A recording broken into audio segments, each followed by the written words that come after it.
Hello, great people. Nigerians have been praising the presidential candidate of the Labour Party in the 2023 presidential election, Mr. Peter Obi, for acting presidential by visiting the deadly Plateau State. You will recall that recently there have been reports of tens of killings in Plateau State, and recently 40 people were killed afresh in the state. But Mr. Peter Obi had taken it upon himself to visit the government and people of Plateau State to kind of like sympathize with them. Now, this is coming at a time whereby the president of the Federal Republic of Nigeria, Bola Ahmed Tinubu, is chilling in France. Well, I must say that while watching the governor of Plateau State on TV, he acknowledged that President Bola Ahmed Tinubu called him, that President Bola Ahmed Tinubu gave him a phone call. And you will recall that the presidency have been saying that Bola Ahmed Tinubu is ill and healthy, nothing is wrong with him, but the president has failed to visit the deadly Plateau State at this trying time, while the presidential candidate of the Labour Party has visited the state. What can we point to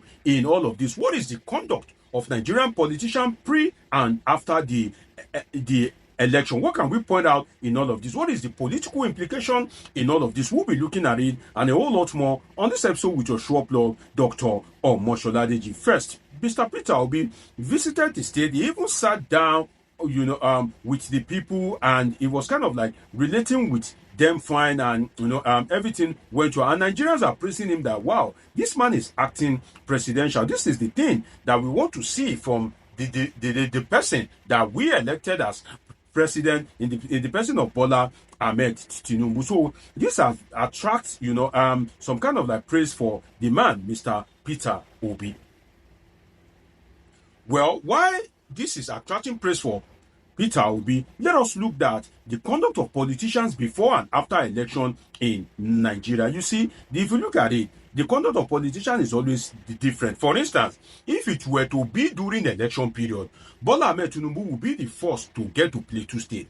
Bola Ahmed Tinubu, even if, you need to first of all enter bus, then take a boat, then take a flight, then up on Okada. So long as there are people there and Bola Ahmed Tinubu can get some substantial vote, you see that he would have reached that particular place. Despite the fact that Bola Ahmed Tinubu have more security resources, have the apparatchik of the state under his control, he has failed to visit Plateau State, while Peter Obi, that right now doesn't have any kind of like ranking in the top 10 of Nigeria, because if you pick the president, the vice president, the Senate president, Speaker of House of Representatives, Chief Justice, you won't list Peter Obi out of the top 10. Now, these people, majority of them, have failed to visit Plateau State, but Peter Obi has taken it upon himself to visit the state. So you can see the disparity. This same Bola Ahmed Tinubu, you will still see him eating corn on the street of Plateau State during the election. You will soon see him when they need the vote of the people. They'll go and be eating corn, they'll go and be buying more, frying akara all over the state, just to kind of like get the vote of the people. But when it comes for action to be taken, you will not see them to take any concrete action. Now, let us take what I can call like a personality swap, in the sense that if you look at it in Nigeria, people who lose election, now them, their head the correct pass. People will win election, all of a sudden, you won't know what will rush into their head and they'll just start misbehaving. People that are looking for the power, they'll be behaving fine. Look at Peter Obi now. He's looking for power. He wants to be president. Look at him. He's acting presidential. He's behaving fine. His oration, his conduct, he's acting presidential. But Bola Ahmed Tinubu, that is the president now, is not acting, presidential in a way you would expect a president to act at this point in time. How can your people be dying? Then you go and be chilling in France.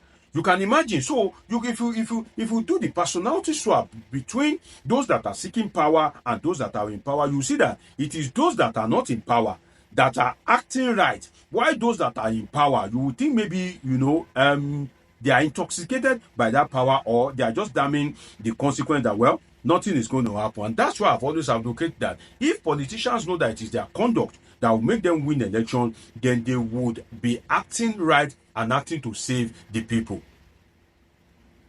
Even in terms of accessibility, if politicians are looking to campaign, if they are campaigning or they are not occupying political office, they will be accessible. When they get to power, they are no longer accessible. And one thing that I notice in all of this is the action of Nigerians themselves. And I notice that the human nature in Nigeria seems to have changed. And it has changed in a terrible manner. Don't take my word for it. Just observe around you. Before, if you hear that, oh, there's a bomb blast. If you hear that, oh, something happened and 2, 3, 4, 5, 10 people were killed, Nigerians will react. Hey, yeah, you know, they will be kind of like reacting to it. Everybody will be sad. Everybody will be moody. But now, the human nature have changed in such a way that the abnormal has become normal. What was abnormal then? For you to hear that 40, 50, 70 people were just killed and buried at once. Now it has become normal to people. When you tell them, although 40 people died in Plateau, they would have said, hey, yeah, and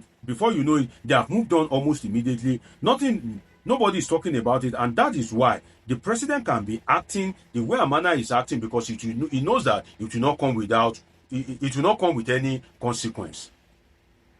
If the president knows that not visiting Plateau will come with consequence from the political class in terms of the election, will lead to outrage from the Nigerian people, then he would have returned from France to make sure that he put everything in place. You may want to say that, oh, the president has aides, the security agencies are there, but then the president is still the president, and he has the right to lead by example and to set the pace of how the security agency should follow when you are on ground. Is different from when you are not on ground. And if you leave the country and go to France, then there is a kind of like consequential effect, in the sense that the security agencies to make think, well, we cannot kill ourselves. Even the president is not dying for the country, and that's why it is always good to live by example. And if you look at it, in all of this, let us look at the political dimension. This is a good move for Mr. Peter Obi. A very good move at that, in the sense that Mr. Peter Obi needs that northern support. In the last election, if you look at the map of his vote, you see that he has less support in the north. So Peter Obi now acting pro-north, haven't locked down the southeast for himself anytime, any day in terms of the presidential election, and he's not doing bad in the southwest, in the south-south. Now he needs to be pro-north, and that visit is a very strategic visit in terms of he appearing to be the friend of the North. So it has some kind of like good political implication for him, especially if we have oriented citizens. But the problem in Nigeria is that we have largely disoriented citizens, that some of them, no matter what, if Bola Ahmed Tinubu rolls out money tomorrow and he rolls out some goodies, some of them, you'll be shocked that some of the people that are dying, some of the family of the people that are dying, that Bola Ahmed Tinubu has failed them, will be the one to still vote for the same Bola Ahmed Tinubu. So you can see that, you know, the illiteracy is inadequate education, and disorientation is really causing a lot in terms of how the leaders are even ruling Nigerians themselves. But either ways you look at it, this is a very good move. This is a strategic move for Mr. Peter Obi. And one thing that I've noticed is that the APC is, is always more about power. When it comes to seeking power, they are always very active. You see that the Tinubu and APC only act fast in taking political and self-protection actions. And I will explain it to you. And I'll give you instances. When there is something and it involves like a political decision that the government needs to protect itself politically, or to protect its government or regime, or to protect people in government, the Tinubu government usually acts fast. And I'll give you instances. Number one, during the protest, you will see that the government roll out all the apparatus of the state to make sure that the government is protected, because they believe that the protesters are sponsored, that everything is going well in Nigeria.